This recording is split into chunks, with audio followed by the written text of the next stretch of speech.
혹시 누군가에게 첫눈에 반했던 경험 다들 있으신가요? 정말 그럴 때면 이성이라는 게 잠시 가출한 것 같잖아요. 왜 좋은지 설명은 못하겠는데 그냥 심장이 먼저 반응하는 그런 순간이요. 그렇죠. 마치 내 의지와는 전혀 상관없이 어떤 거대한 힘에 이끌리는 그런 느낌?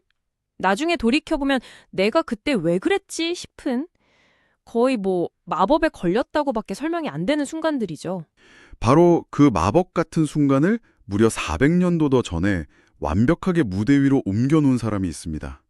오늘 저희가 청취자께서 보내주신 한여름밤의 꿈, 사랑과 환상의 완벽 해설, 이 자료를 바탕으로 깊이 파고들 작품, 바로 셰익스피어의 낭만 희극, 한여름밤의 꿈입니다. 아, 네. 이 작품을 처음 접하는 분들은 보통 그냥 유쾌하고 발랄한 사랑 이야기라고 생각하기 쉬운데요. 사실 그 안을 이렇게 들여다보면 사랑이라는 감정이 얼마나 비합리적이고 또 변덕스러운지, 그리고 현실과 환상의 경계가 얼마나 희미한지에 대한 셰익스피어의 아주 날카로운 통찰이 담겨 있습니다. 맞아요. 그래서 오늘 저희는 이 고전이 어떻게 시대를 초월해서 우리의 연애와 삶을 이야기하는지, 그 마법 같은 매력 속으로 한번 함께 들어가 보려고 합니다. 근데 먼저 이 이야기가 펼쳐지는 무대부터가 아주 독특하더라고요. 전혀 다른 세계의 사람들이 한 공간에 모이면서 모든 사건이 시작되죠. 네, 바로 그 점이 이 작품의 정말 천재적인 설정입니다. 크게 세 개의 그룹이 등장해요. 첫 번째는 아테네의 공작 테세오시를 중심으로 한 귀족의 세계입니다. 법과 질서, 이성을 상징하는 말 그대로 낮의 세계죠. 아, 귀족의 세계. 그리고 두 번째는 직조공 보텀이랑 그의 동료들로 이루어진 서민의 세계. 아주 현실적이고 먹고 사는 문제에 치여 사는 어떻게 보면 가장 평범한 우리 같은 사람들이고요. 맞습니다. 마지막으로 이 모든 혼돈을 조종하는 요정의 세계가 있습니다. 요정 왕 오베론과 여왕 티타니아, 그리고 그 유명한 장난꾸러기 퍽이 있죠. 이들은 이성으로는 설명할 수 없는 초자연적인 힘, 즉 밤의 세계를 대표합니다. 이성과 현실, 그리고 초자연, 이 세 그룹이 마법의 숲이라는 한정된 공간에 모인다는 것 자체가 이미 엄청난 사건을 예고하는 것 같아요. 이들이 왜 다 숲으로 가게 된 거죠? 발단은 아주 고전적인 사랑의 장애물입니다. 허미아와 라이센더가 서로 사랑하는데 허미아의 아버지가 디미트리오스와 결혼하라고 강요하는 거죠. 당시 아테네 법이 얼마나 엄격했는지 아버지의 명을 거역하면 사형, 아니면 평생 수녀원에 갇혀 살아야 했어요. 와, 요즘 시각으로 보면 정말 말도 안 되는 법이네요. 그렇죠. 그래서 두 사람이 이 억압적인 법을 피해 도망치기로 약속한 곳이 바로 그 숲입니다. 그런데 문제는 허미아를 짝사랑하는 디미트리오스가 이들을 쫓아가고요. 또 그 디미트리오스를 짝사랑하는 헬레나가 뒤따라가면서 네 남녀가 모두 숲으로 향하게 되는 거죠. 아, 여기서 아테네와 숲이라는 공간의 대비가 정말 중요해 보여요. 아테네가 어떤 사회적 규범과 질서의 공간이라면 숲은 그 모든 것으로부터 해방된, 뭐랄까, 욕망이 들끓는 무의식의 공간처럼 느껴지거든요. 정확합니다. 셰익스피어는 낮의 질서, 즉 아테네가 밤의 혼돈인 숲속에서 어떻게 무너지고 재편되는지를 보여주고 싶었던 거죠. 그리고 그 혼돈의 중심에 아주 기가 막힌 장치를 하나 숨겨둡니다. 아, 그 유명한 마법의 꽃집 말이군요. 잠든 사람 눈에 바르면 깨어나서 처음 본 존재와 사랑에 빠진 애 만드는 약이요. 이거 잠깐만요. 이거 완전 400년 전 버전의 소개팅의 반인가요? 프로필 사진 한 장 보고 일단 좋아요 누르는 것처럼 이성적인 판단 없이 그냥 눈에 보이는 것에 즉각적으로 반응하게 만드니까요. 하하, 아주 현대적인 비유네요. 딱 맞습니다.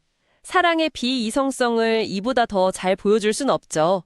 요정왕 오베론이 이 꽃집을 두 가지 목적으로 사용하려고 하거든요. 하나는 자기랑 다투는 아내 티타니아를 골탕 먹이려는 거고, 다른 하나는 헬레나를 너무 매정하게 대하는 디미트리오스를 혼내주고 헬레나를 도와주려는 의도였죠. 근데 솔직히 좀 억지스럽다는 생각도 들어요. 모든 갈등을 그냥 마법약 하나로 해결하려는 게 셰익스피어가 좀 편하게 이야기를 쓴 거 아닌가 하는 의심들 들거든요. 뭐 일종의 데우스 엑스 마키나처럼요. 충분히 그렇게 보실 수 있습니다. 하지만 셰익스피어의 진짜 의도는 그 억지스러움 자체에 있다고 생각해요. 사랑이라는 감정 자체가 원래 그렇게 억지스럽고 설명 불가능하다는 걸 보여주는 거죠. 우리가 누군가와 사랑에 빠지는 이유를 논리적으로 설명할 수 있나요? 그냥 어느 날 갑자기 마법에 걸린 것처럼 시작되잖아요. 셰익스피어는 그 본질을 꽃집이라는 극적인 장치로 시각화한 겁니다. 아, 그렇게 보니 이해가 되네요.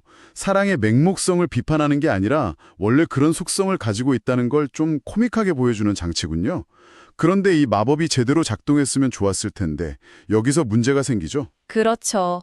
오베론의 부하인 퍽이 디미트리오스를 찾아가 약을 바르라는 명령을 받는데 그만 라이센더를 디미트리오스로 착각하고 엉뚱한 사람 눈에 발라버립니다. 그러면서 이제 대혼란이 시작되는 거고요.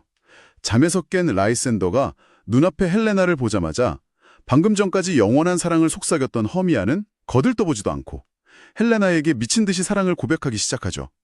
여기서 헬레나의 유명한 대사, 사랑은 눈으로 보는 게 아니라 마음으로 보는 것이라는 말이 떠오르는데 이건 완전 반어법이네요. 맞습니다.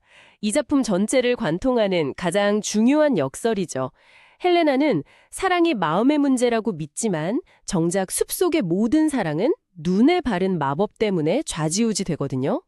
즉, 사랑은 이성적인 마음의 판단이 아니라 지극히 시각적이고 즉흥적인 계기로 촉발되는 광기에 가깝다라는 셰익스피어의 냉소적인 시선이 담겨 있는 대사입니다. 혼돈은 여기서 그치지 않고 서민 극단이 숲에 연극 연습을 하러 오면서 절정으로 치닫죠. 퍽이 이번엔 직조공 보텀의 머리를 당나귀 머리로 바꿔버리잖아요. 네, 그리고 이 작품의 가장 기묘하고도 상징적인 장면이 펼쳐집니다. 마침 마법에 걸려 잠들어 있던 요정 여왕 티타니아가 깨어나서 처음 본 존재가 바로 이 당나귀 머리의 보텀이었던 거죠. 저는 이 장면이 정말 충격적이었어요. 세상에서 가장 우아하고 고귀한 요정 여왕이 끔찍하게 못생긴 당나귀 머리를 한 남자에게 나의 천사여 노래를 계속해다오 라면서 사랑을 고백하다뇨. 이건 그냥 웃기기만 한 게 아니라 뭔가 굉장히 기괴하게 느껴지더라고요. 바로 그 기괴함이 핵심입니다. 이 장면은 단순히 웃음을 유발하는 걸 넘어서서 당시 사회의 모든 질서와 위계를 완벽하게 뒤집어버리는 순간이거든요. 아테네라는 현실 세계에서는 절대로 일어날 수 없는 일이죠. 가장 고귀한 존재와 가장 비천한 존재의 결합.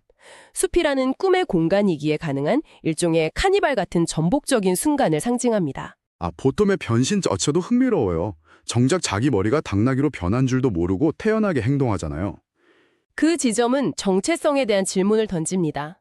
외모는 변했지만 내면은 그대로일 때 과연 나는 누구인가 하는 질문이죠. 더 나아가 다른 존재가 되어 연기하는 배우의 본질에 대한 성찰로도 읽을 수 있습니다. 보통은 자신도 모르는 사이에 배우로서 최고의 경지, 즉 완벽한 몰입을 경험하고 있는 셈이니까요. 와, 그렇게 해석할 수도 있군요. 한편 내 연인들의 관계는 더 막장으로 치닫죠. 오베론이 퍽의 실수를 만회려 하려고 이번엔 디미트리우스의 눈에도 약을 바르면서 두 남자가 모두 헬레나에게만 구해야 하는 상황이 되잖아요. 네, 그러자 헬레나는 모두가 자신을 놀린다고 생각해서 분노하고 허미아는 사랑했던 두 남자에게 모두 버림받았다고 생각해 절망하죠. 결국 네 사람은 서로 머리채를 잡고 싸우는 진흙탕 싸움을 벌입니다. 아테네의 고상한 귀족들이 숲속에서는 순식간에 질투와 분노라는 원초적인 감정을 폭발시키는 거죠. 사랑이 얼마나 쉽게 증오로 변할 수 있는지 정말 적나라하게 보여주는 장면입니다. 이쯤 되니 정말 걷잡을 수가 없네요. 이 난장판을 수습하는 것도 결국 마법의 힘이었죠. 그렇습니다. 상황이 너무 심각해지니까 오베론이 개입하죠. 퍽에게 안개를 피워서 내 연인을 모두 잠들게 한 뒤에 라이센더의 마법을 풀어주고 티타니아의 마법도 풀어주면서 화해합니다. 보톰도 원래 모습으로 돌아오고요. 밤새 이어진 광랑의 파티가 끝나고 이성과 질서의 새벽이 찾아온 겁니다. 잠에서 깬 네 남녀는 지난밤의 일을 어렴풋한 꿈처럼 기억하죠. 그런데 신기하게도 혼돈을 겪고 난 뒤에 관계가 정리가 됐어요. 허미아, 라이센더, 헬레나, 디미트리우스로 각자 올바른 짝을 찾게 되고요. 여기서 꿈이라는 키워드가 다시 한번 중요하게 작용합니다. 이들은 자신들이 겪은 비이성적이고 혼란스러운 경험을 모두 꿈으로 치부함으로써 현실로 안전하게 복귀할 수 있게 되죠. 꿈은 현실의 논리가 적용되지 않는 뭐랄까 면죄부 같은 거니까요. 그런데 모두가 제자리를 찾았으니 해피엔딩이라고 봐야 할 텐데 저는 한편으로 좀 찝찝해요. 과연 이들의 사랑이 진짜일까요? 결국 마법이 정해준 질서에 순응하게 된 건 아닐까요? 혼돈 속에서 날뛰던 모습이 오히려 더 솔직한 본 모습은 아니었을까 하는 생각도 들고요. 바로 그 질문을 던진다는 점이 셰익스피어의 위대함입니다. 그는 명확한 답을 주지 않아요. 질서 잡힌 현실과 혼란스러운 꿈? 과연 어느 쪽이 더 진실에 가까운가? 관객에게 그 판단을 맡기는 거죠. 어쩌면 우리의 사랑도 마법 같은 우연과 사회적인 합의 사이 그 어딘가에 있는 것인지도 모르겠습니다. 그렇게 모든 혼돈이 정리되고 마침내 아테네에서 세 쌍의 합동 결혼식이 열립니다. 그리고 여기서 또 하나의 극중극이 펼쳐지죠. 보텀의 극단이 준비한 비극 피라모스와 티스베 공연이요. 네, 이 극중국의 배치는 정말 신의 한 수입니다. 피라모스와 티스베는 부모의 반대로 비극적 죽음을 맞는 연인들의 이야기로 로미오와 줄리엣의 원형 같은 슬픈 이야기거든요. 그런데 배우들의 연기가 너무 어설프고 우스꽝스러워서 귀족들은 비극을 보면서도 배를 잡고 웃음을 터뜨립니다. 슬픈 장면에서 웃는다는 것. 이것이야말로 현실과 환상의 경계가 무너지는 순간을 상징하는 것 같아요. 공연을 보는 귀족들도 하나의 관객이고 그 공연을 보는 우리도 관객이고 뭔가 액자 속의 액자를 보는 듯한 기분이 들었어요. 정확합니다. 셰익스피어는 연극의 본질, 즉 메타 연극에 대해 이야기하고 있는 겁니다. 그리고 연극이 모두 끝난 뒤 퍽이 무대 위로 다시 나타나 관객에게 직접 말을 걸죠. 그 유명한 에필로그입니다. 만약 이 연극이 마음에 들지 않았다면 이 모든 게 그저 꿈이었다고 생각해 주세요. 여러분이 잠시 잠들었고 이 모든 게 환영이었다고 말입니다. 이 대사를 듣는 순간 저도 마치 한여름 밤의 꿈을 꾸다 깬 것 같은 기분이 들더라고요. 그렇죠. 셰익스피어는 한여름 밤의 꿈이라는 작품 전체가 하나의 꿈이자 연극이라고 선언하는 겁니다. 극장이라는 공간 자체가 현실과 환상이 공존하는 마법의 숲이라는 거죠.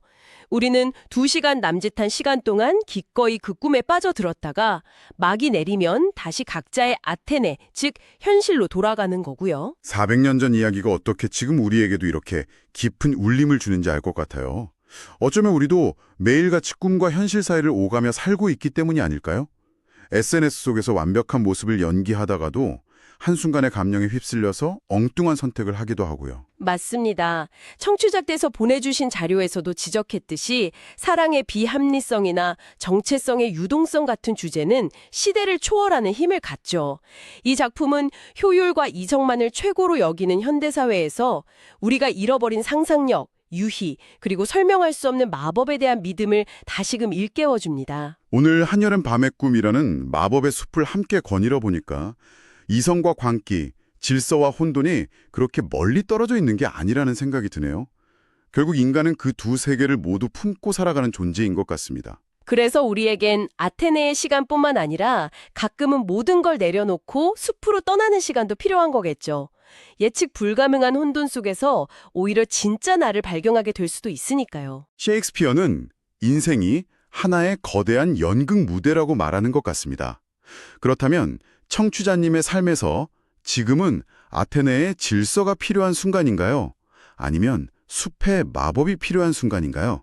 그리고 당신이 오늘 밤 꾸고 싶은 한여름밤의 꿈은 어떤 모습일지 한번 상상해 보시는 건 어떨까요?